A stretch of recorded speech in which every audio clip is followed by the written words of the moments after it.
Hello, I'm Karen, the Weekend Craftaholic. Thank you for joining me. Today I've got another page in my quote pocket page notebook. I'm right at the centre of this book. I can't believe I've managed to fill it up so quickly because there are a heap of pages in this. But I got these couple of quotes about grief. I actually saw them over Christmas and I've had these pictures for a while and I've been wanting to actually complete a layout with them. So today is the day. So because this is the centre of my book, I'm just measuring this because I think I'm going to do an entire sheet rather than two separate little mini layouts, if that makes sense. And the pages come to about 8.5 and 8.5, and then I'm just chopping them in half now, so I've got the two sides of the layout.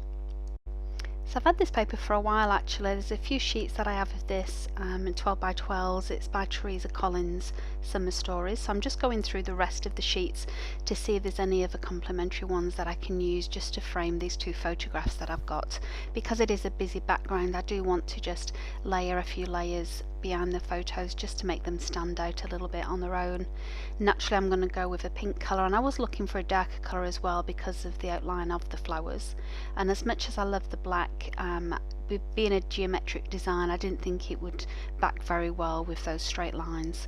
I do love this grey though. It's still very formal, but a little bit of a smaller pattern than I could bring into it. So I'm just using these are actually old Smiggle scissors. It was a set of my daughter's. You just change the ends of them and it cuts a different pattern. So I've had these for quite some time. Cut them out and then realised I didn't leave enough space with the actual border of the frame itself.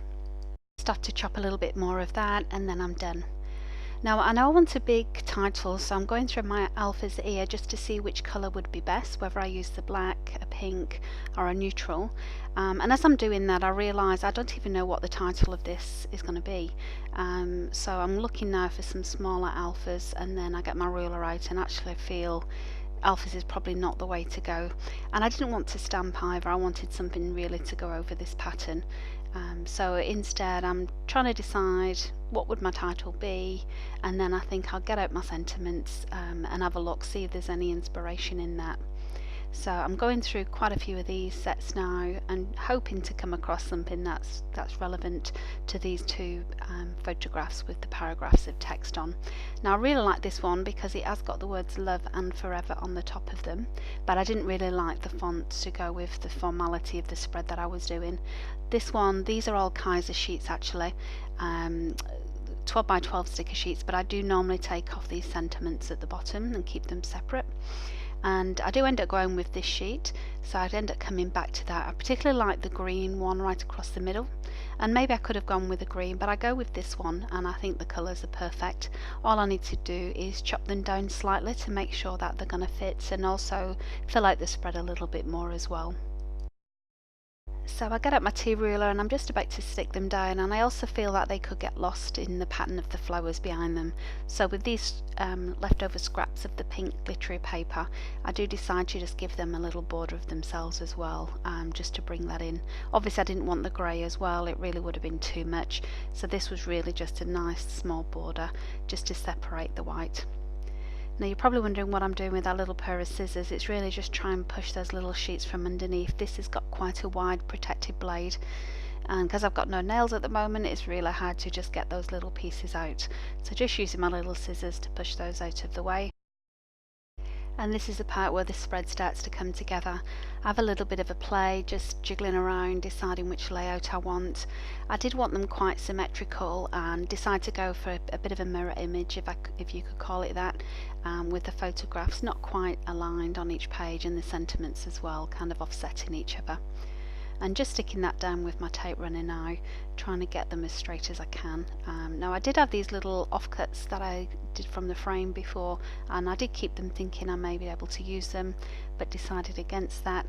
And as you know, I'm trying to get through my washi stash, so I just pick out a couple of rolls that I think would go with this colour scheme. I wanted something else to just bring that grey of the frame into it.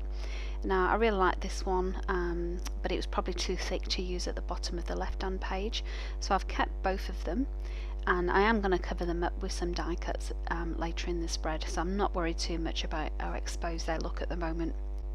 So just popping on some of these little pearls as well now, just as little accents, and again I'm trying to keep them as symmetrical as possible to match each side of the spread.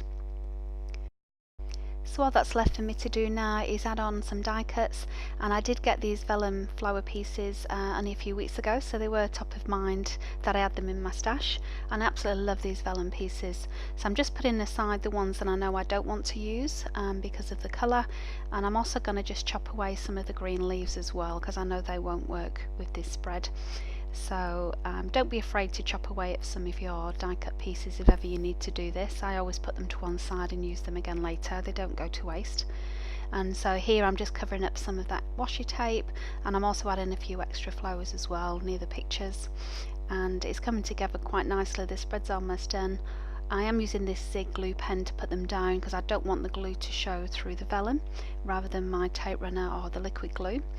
And really all that's left to do now is just to cut off the edges of the flowers that's crossing over the page, and then time to glue it in my pocket page notebook. I do really like this black and white paper actually on the back. I think I might try to do a monochrome spread next time with that. But that's my spread done. I hope you enjoyed that, and until next time, have a great weekend. Thank you for watching. Hey, thanks for watching. If you've got any comments about this video, please leave them below. I'd love to see them. And if you enjoyed this video, please give it a like. That way YouTube knows to recommend similar ones for you. And finally, if you'd like to see more from me, and I hope so, please subscribe by clicking the link below. I post new content every weekend.